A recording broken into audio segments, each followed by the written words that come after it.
Imagine waking up tomorrow and the price of gas has doubled overnight. Imagine pulling up to the pump and seeing $8, $9, maybe even $10 per gallon staring back at you. Imagine the ripple effect. Groceries costing double, flights grounded, heating bills through the roof, and the American economy on the brink of collapse. This is not a hypothetical. This is exactly what could happen right now because of one narrow strip of water on the other side of the world. Picture a map of the world. Every ocean, every continent, every trade route drawn in glowing lines. Billions of dollars of cargo moving every single second. Tankers the length of skyscrapers carrying crude oil worth hundreds of millions of dollars each. Container ships packed so tightly with goods that if you unloaded their contents, you could fill a city. This is the lifeblood of modern civilization, and almost all of it flows through the sea. Now zoom in, past Europe, past Africa, past the Arabian Peninsula. Find the Persian Gulf, that small comma-shaped body of water surrounded by Saudi Arabia, Iraq, Iran, and the UAE. And at the very bottom of that comma, where the Gulf squeezes like a thumb pressed against a hose, you find it. A narrow strip of water just 21 miles wide at its tightest point. 21 miles. You could drive across it in under 30 minutes. That strip of water is called the Strait of Hormuz. And right now, as of March 2026, it is closed. Not slowed down, not disrupted, closed. 20 million barrels of oil per day, gone. Not delayed, not rerouted, trapped. Floating on water that has suddenly become the most dangerous real estate on Earth. And the question you need to be asking right now, the question that keeps energy analysts awake at night and that every government from Washington to Beijing is scrambling to answer is not, will this affect oil prices? Of course it will. The question is, how bad can this actually get? Because the answer, when you dig past the headlines, is far worse than most people realize. To understand why Hormuz matters so much, you have to understand something about oil that most people never think about. Oil doesn't stay where it's found. The countries with the most oil, Saudi Arabia, Iraq, Kuwait, the UAE, Iran, Qatar, are not the countries that consume the most oil. The countries that burn through oil the fastest, China, India, Japan, South Korea, the United States, are thousands of miles away. And the only thing connecting supply to demand is ships.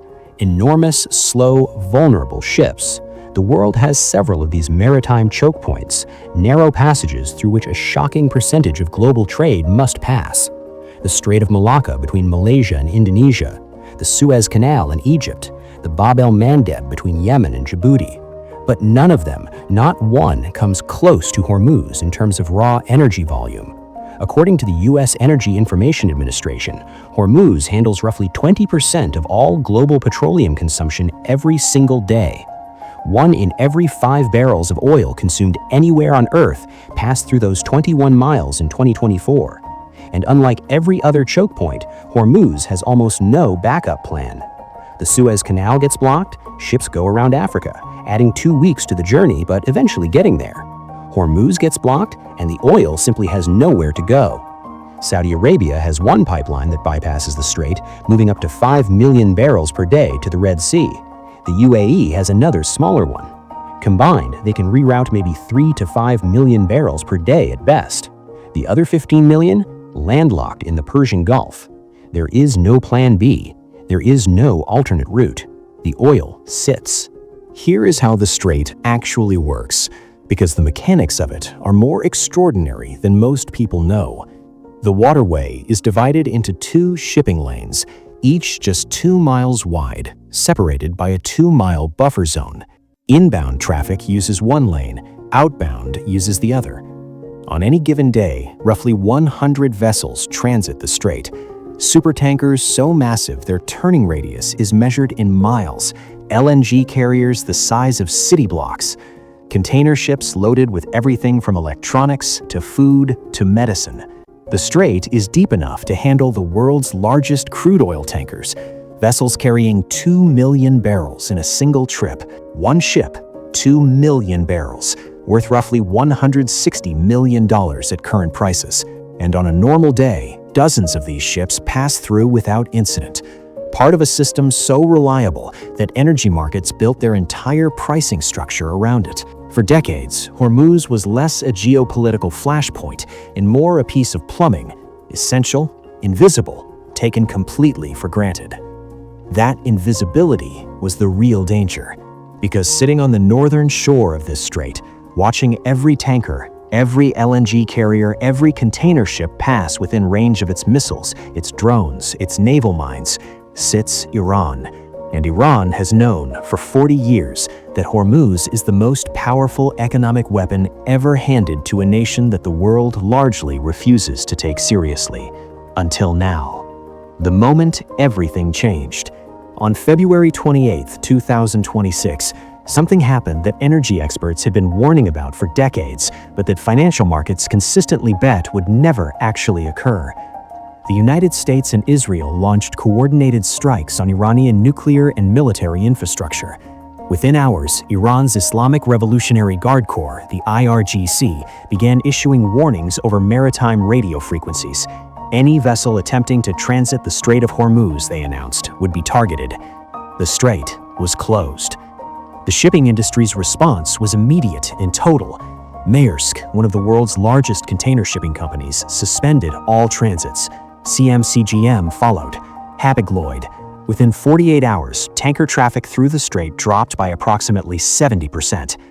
Then, on March 1st and 2nd, something that had never happened in recorded history occurred. No ships appeared in the strait at all. The world's most important waterway went silent. At least 5 tankers were struck in the first 72 hours. 2 crew members killed, 3 others injured. An oil tanker set ablaze off the coast of Oman. A drone boat striking an engine room, triggering fire and explosion. Meanwhile, over 150 ships dropped anchor just outside the strait. Enormous vessels worth hundreds of millions of dollars each, loaded with cargo the world desperately needed, going absolutely nowhere. The math of this is staggering. At 20 million barrels per day, every 24 hours that Hormuz stays closed represents roughly $1.6 billion in crude oil that cannot reach its buyers. Not delayed, blocked. And that number doesn't account for LNG, petroleum products, or the cascading economic effects that radiate outward like shockwaves from a detonation. Oil markets don't wait for confirmation. They price in fear. Before a single alternative route was even discussed, before any government had issued a formal response, before the smoke had cleared from the first strikes, Brent crude oil jumped nearly 10%. European natural gas prices spiked 30% in a single trading session. LNG tanker charter rates, the daily cost to hire a liquefied natural gas carrier, surged 40%. And this is just the beginning of how the price signal travels. Oil is the raw material from which almost everything else in the modern economy is derived. It's not just gasoline, it's jet fuel, it's diesel for freight trucks, it's the feedstock for plastics, fertilizers, pharmaceuticals, it's the heating oil keeping homes warm in the American Midwest in winter. When crude prices spike, every one of those downstream products gets more expensive simultaneously. That's not inflation, that's a supply shock. And supply shocks are the most brutal, hardest to contain economic events a modern economy can face. Goldman Sachs ran the numbers. In a scenario where Hormuz remains disrupted for 1 month, oil prices could jump $15 per barrel or more. In a sustained 2-month closure, some models show Brent crude crossing $100 per barrel, a level not seen since 2022. For American consumers, every $10 rise in the price of crude translates to roughly 25 cents more at the gas pump. Do that math, and you're looking at gas prices potentially exceeding $5, $6, even $7 nationally. In high-cost states like California, the numbers become almost incomprehensible. But here's what makes this different from every other oil crisis in modern memory. It's not just oil. Qatar, the world's largest exporter of liquefied natural gas, sits inside the Persian Gulf.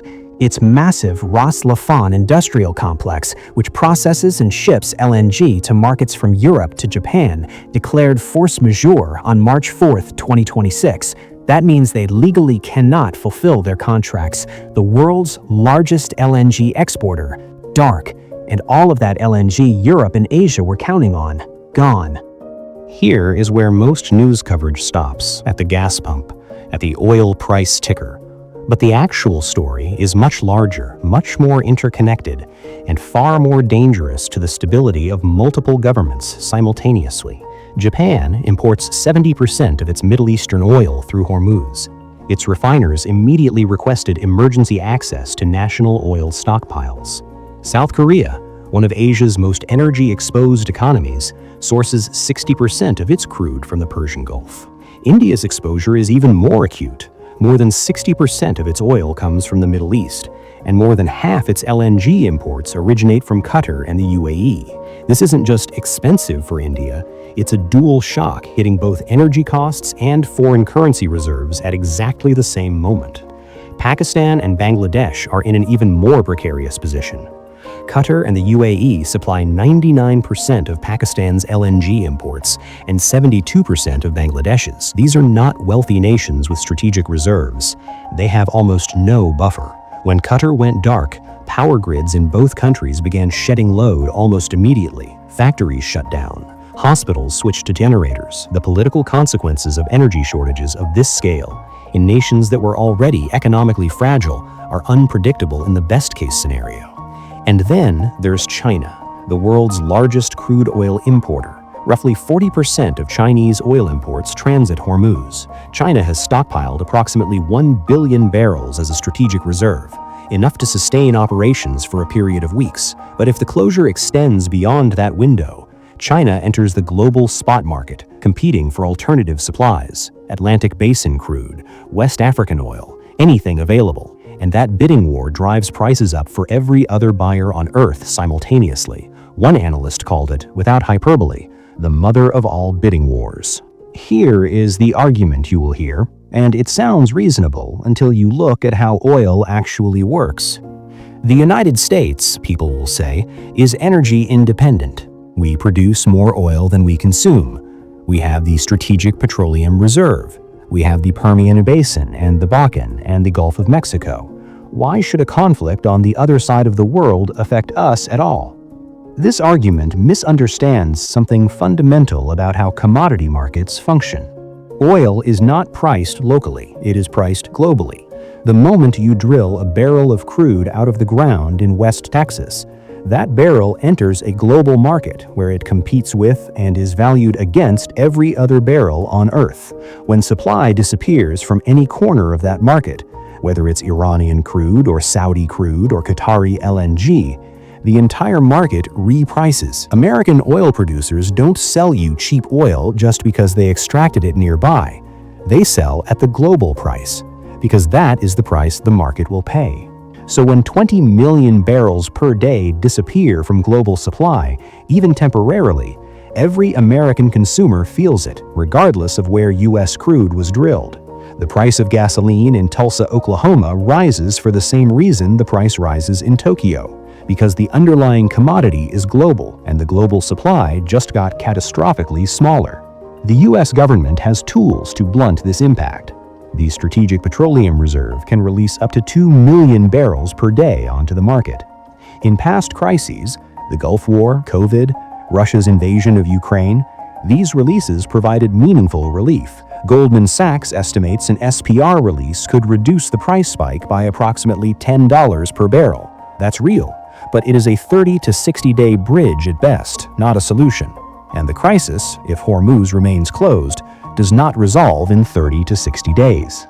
There is something profoundly counterintuitive about Iran's decision to close the Strait of Hormuz, something that most coverage glosses over entirely. Iran is not simply pointing a weapon outward, it is also pointing one at itself. Iran's own economy depends on oil exports, its government revenues, its ability to fund the IRGC, its capacity to sustain a war economy. All of it runs on petroleum sales, and those sales, for the most part, exit through the same strait Iran just closed. The pipeline alternative Iran built, the Gore-Josk pipeline, has a capacity of just 300,000 barrels per day, a fraction of what Iran normally exports. By closing Hormuz, Iran is simultaneously strangling its enemies and tightening a noose around its own financial neck. This tells you something important about the nature of the decision. A government does not make a choice this economically self-destructive out of confidence. It makes it out of desperation. When the United States and Israel struck not just nuclear facilities, but killed Iran's supreme leader in the February 28th strikes, they crossed a threshold that Iran's leadership concluded was existential. And a government that believes it is fighting for its own survival operates by a completely different set of calculations than one playing a conventional geopolitical chess game. The normal deterrence logic, "this will hurt you too," stops working. They know it will hurt them. They no longer care. This is the most dangerous version of this crisis, not the economic disruption, which is severe but ultimately recoverable. The danger is an Iranian government that has concluded it has nothing left to lose and that possesses over 6,000 naval mines, a fleet of armed speedboats, short-range ballistic missiles, and drone technology capable of hitting targets hundreds of miles away. Iran has already struck Qatar's LNG facilities. It struck a US-flagged vessel at the port of Bahrain. Each escalation has been met with further escalation. There is no off-ramp currently visible.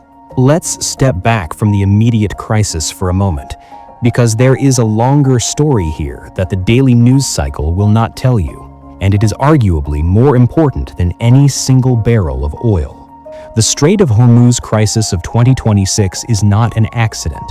It is the logical endpoint of a system that the world built deliberately over the course of 70 years, a system in which the global economy made itself catastrophically dependent on a single narrow waterway controlled by geography, guarded by a nation with whom the West has been in a state of barely contained conflict for half a century, with almost no redundancy built in as a failsafe. Every major oil shock in history produced the same conversation afterward: we need to reduce our dependence on Middle Eastern oil. After 1973, after 1979, after the Gulf War, after 9/11, each time the dependence moderated briefly and then climbed right back. Because cheap energy won. Because economic growth won. Because the quarterly earnings report mattered more than the 30-year strategic vulnerability. And here we are.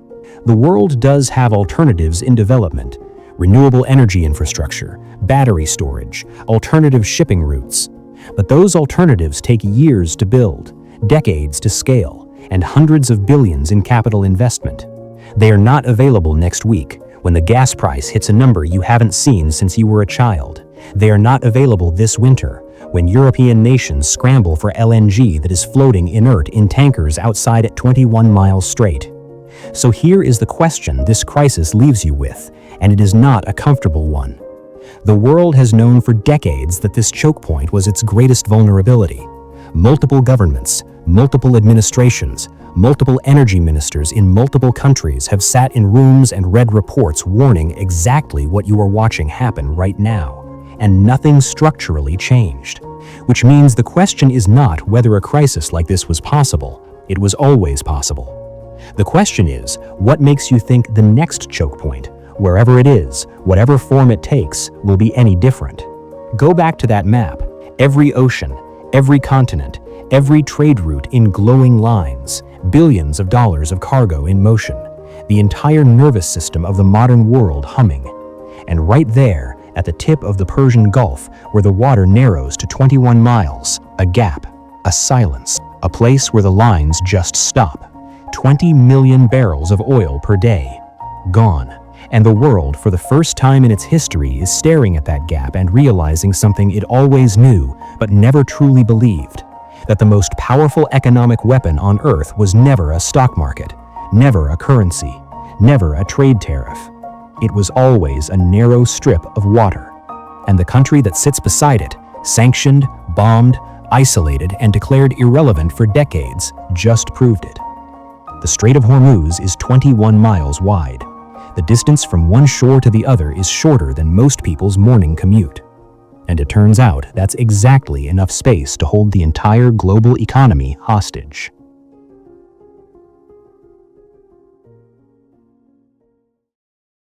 Thanks for watching my video. Please like, share, and subscribe. See you in next one.